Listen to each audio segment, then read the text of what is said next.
정권 교체 이후 무려 29번째의 탄핵 아닙니다. 민주당에게 묻겠습니다. 도대체 무엇 때문에 누구를 위하여 정치를 합니까? 탄핵하려고 정치를 합니까? 권한대행 탄핵 소추 의결 종족수는 대통령 기준으로 해야 된다고 정하고 있습니다. 즉 제적 국회의원 3분의 2 이상의 찬성이 있어야만 대통령 권한대행에 대한 탄핵 소추안이 가결되는 것입니다. 국가를 생각하는 마음이 조금이라도 있다면 민주당은 지금이라도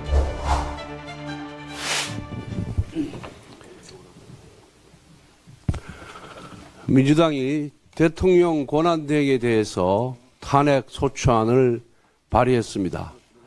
탄핵 소추안이 발의되자마자 외환시장이 요동을 치고 있습니다. 현재 1달러당 환율이 1,470원입니다. 97년 금융위기 이후 가장 높은 수준을 유지하고 있습니다. 민주당은 과연 민생을 걱정하는 것인지 국정 안정에 조금이라도 염두가 있는 것인지 의심할 수밖에 없습니다.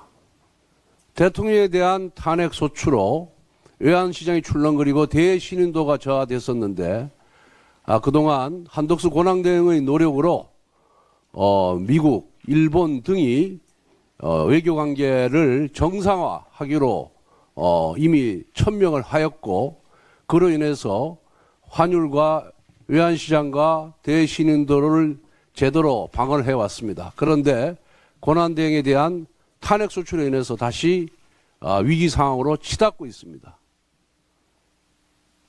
경제 전문가들의 의견에 의하면은 1달러당 1,500원을 넘을 경우에는 제2의 외환위기가 온다고 합니다.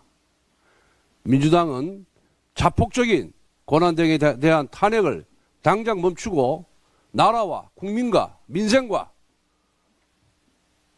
그리고 대한민국의 미래를 위해서 하루빨리 한덕수 권한대행에 대한 탄핵 소추안을 처리하기를 바라겠습니다.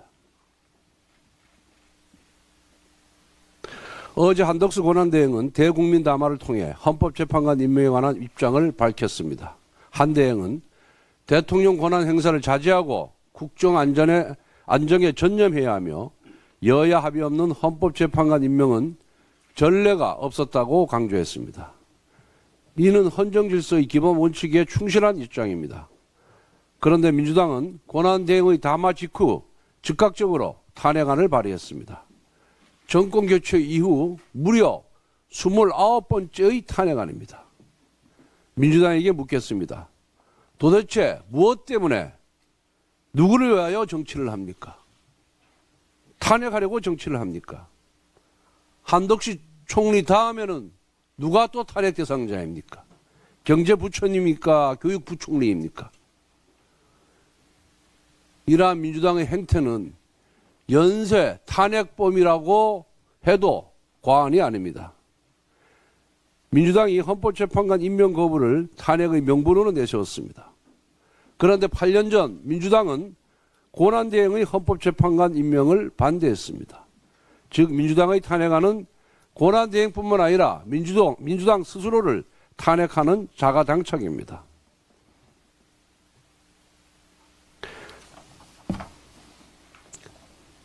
한덕수 대행 탄핵으로 조금 전에 말씀드린 바와 같이 환율, 물가, 그리고 대신인도, 수출 모든 부분에 있어서 먹구름이 들이오기 시작했습니다.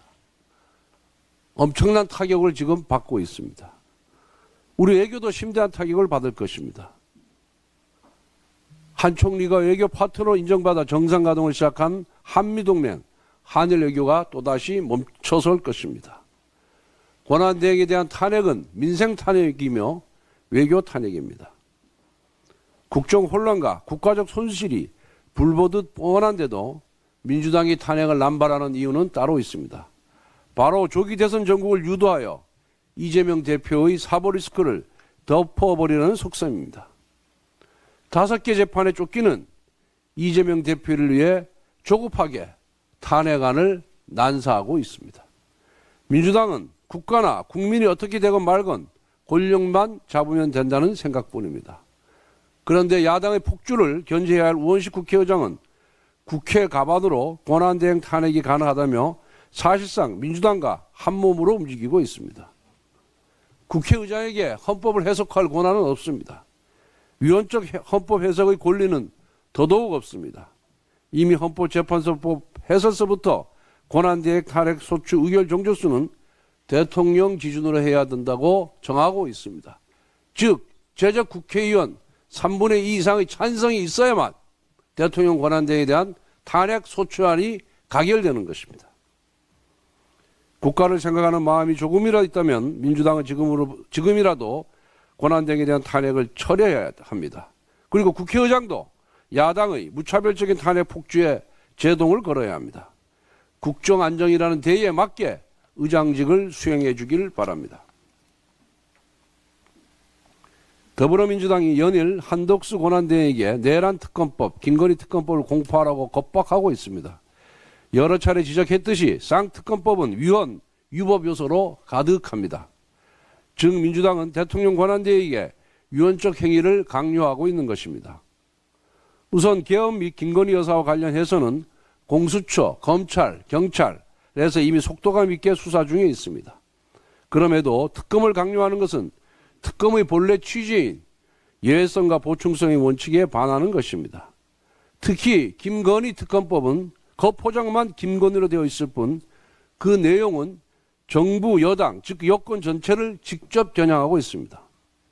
15개나 되는 수사 대상이 너무나 포괄적이고 풍문이나 소문 수준의 의혹까지 총망라하고 있어 여권 전체를 초토화시키겠다는 정략적 발상을 담고 있습니다. 표적 수사와 별건 수사를 남발할 가능성도 아주 높습니다. 동시에 쌍특검법은 조기 대선에 대비한 민주당의 정치 캠페인일 뿐입니다. 만에 하나 조기 대선이 일어날 경우 민주당은 이재명 대표의 사법 리스크를 가리기 위해 쌍특검의 수사 내용을 계속 흘리면서 국민적 관심을 다른 곳으로 흘릴 것입니다. 무엇보다 쌍특검법은 우리 헌법의 대원칙인 상권분립 원리를 훼손하고 있습니다. 법률상 특검은 국회가 추천해서 대통령이 임명합니다. 대통령의 임명으로 행정권의 일부가 되는 것입니다. 즉 특검에서 행정부와 입법부는 상권분립의 원칙에 따라 각각 기능하고 있는 것입니다. 그런데 민주당은 국회가 특검을 추천했으니 권한대행이 무조건 임명을 해야 한다고 말도 안 되게끔 우기고 있습니다. 틀렸습니다. 국회가 아무리 특검법을 제정하든 개정해도 권한대행은 거부할 수 있습니다. 이러한 권리를 존중하는 것이 바로 상권분립이라는 헌법 정신을 따르는 것입니다. 과거 민주당이 배출한 노무현 대통령도 대북 비밀송금 특검법, 최도술, 이광재, 양길승 대통령 측근비리 특검법에 거부권을 행사했습니다.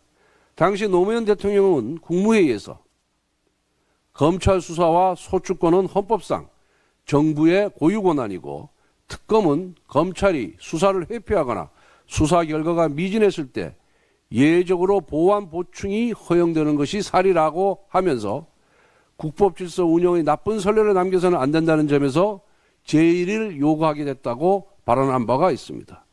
이러한 특검의 원칙은 여야를 떠나 모두가 준수해야 하는 헌법 정신입니다. 민주당의 위헌적이고 위법적인 쌍특검법은 헌정 포기각서나 다름없습니다. 당장 철회해야 합니다.